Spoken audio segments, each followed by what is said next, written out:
गर्मी का मौसम आ चुका है और हमारे प्रयागराज में हमेशा से कहा जाता है कि जो चीज़ें पूरे प्रदेश भर में कम मात्रा में पड़ती हैं हमारे प्रयागराज में अत्यधिक मात्रा में अक्सर पड़ती है। हमारे बीच में मुख्य चिकित्सा अधीक्षक कॉन्वेंट अस्पताल की डॉक्टर माया देवी जी हैं। जिस प्रकार से प्रयागराज में हीट वेव का इस बार प्रकोप ज़्यादा होने की उम्मीद है और जो गर्मी का तापमान है वो बढ़ रहा है, उसको लेकर कॉन्वेंट की क्या? जैसा कि समय समय पर सरकार की तरफ से भी गाइडलाइन आती है, इस साल भी आई है और इस वर्ष हर पिछले सालों के कंपैरिजन में इस साल ज़्यादा गर्मी पड़ने की संभावना जताई गई है और अप्रैल और मई जून में तीनों महीने में बहुत ज़्यादा गर्मी पड़ेगी और इसमें ऐसे मामलों में हीट स्ट्रोक के चांसेस भी काफ़ी बढ़ जाते हैं। तो इसके लिए पहले से तैयारियों के लिए हम लोगों को गाइडलाइन जारी हुई है और उसके अनुसार हम लोग पूरी तैयारियां कर रहे हैं और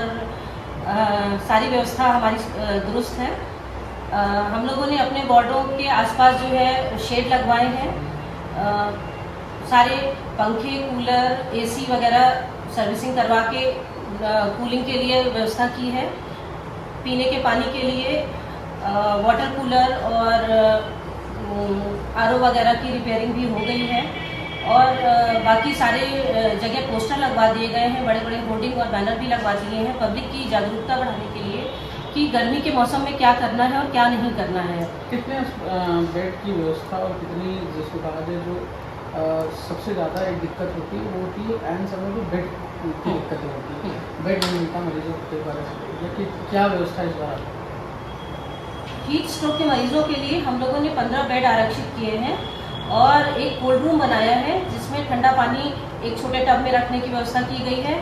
और आइस पैक्स तैयार किए गए हैं, थर्मामीटर, डिजिटल थर्मामीटर और रेक्टल थर्मामीटर की व्यवस्था की गई है, आईवी फ्लूइड्स एडिक्वेट मात्रा में है, ओआरएस एडिक्वेट मात्रा में है हमारे पास है और सारे स्टाफों को सेंसिटाइज कर दिया गया है कि अगर हीट स्ट्रोक से संबंधित कोई मरीज आता है तो प्राइमरली उसको क्या ट्रीटमेंट देना है और फर्दर फॉलोअप में क्या करना है और इसकी सूचना भी प्रतिदिन जाती है। तो उसकी भी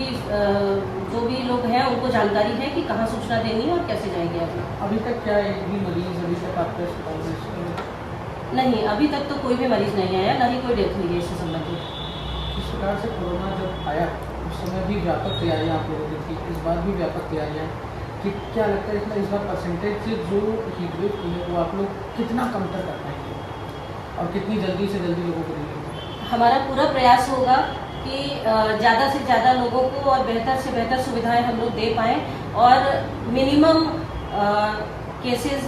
जो भी आए हमारे पास उसमें मॉर्टेलिटी कम से कम हो और उनको बेहतर सुविधाएं दे पाएँ और पब्लिक की अवेयरनेस बढ़ाने से कोशिश ये की जाएगी कि हीट स्ट्रोक के केस आएंगे ना, पब्लिक को ये बताया जा रहा है कि आप 12 बजे से 4 बजे के बीच घर से बाहर ना निकलें, हल्के कपड़े पहने, सूती कपड़े पहने, पानी खूब पिए, मसाले वाली और गरिष्ठ चीज़ें ना खाएं और बेवजह घर से बाहर ना निकलें तो बेहतर है। तो जिस प्रकार से प्रयागराज में हीट वेव का प्रकोप धीरे धीरे चूँकि पैर पसारेगा क्योंकि गर्मी इतनी ज़्यादा है, उसको लेकर एमएलएम